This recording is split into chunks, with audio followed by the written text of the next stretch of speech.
మనకి మహిమ కలుగును గాక. ఆమెన్. ఈరోజు పరిశుద్ధ సీయోను వాక్కులో దేవుడు మనతో ఏం మాట్లాడుతున్నాడంటే, కీర్తనల గ్రంథము 91:10 ఏముందంటే, నీకు అపాయం ఏమీ రాదు, ఏ తెగులు నీ గుడారము సమీపించదు. ఆమెన్. నీకు ఎలాంటి అపాయం రాకుండా దేవుడు నిన్ను కాపాడువాడిగా ఉంటున్నాడు. నిన్ను కాపాడువాడు కునుకడు నిద్రపోని దేవుడై ఉంటున్నాడు.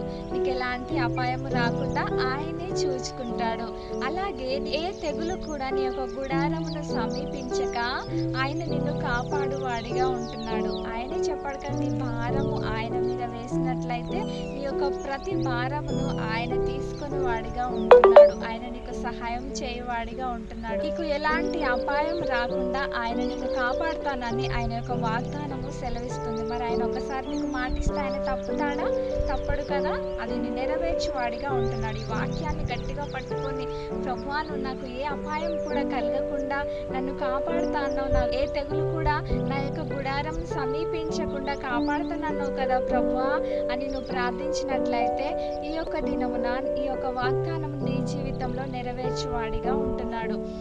ఈ యొక్క వాక్యము దేవుడు దీవించి ఆశీర్వదించి నీ జీవితంలో ఫలింపజేయునుగాక. ఆమేన్.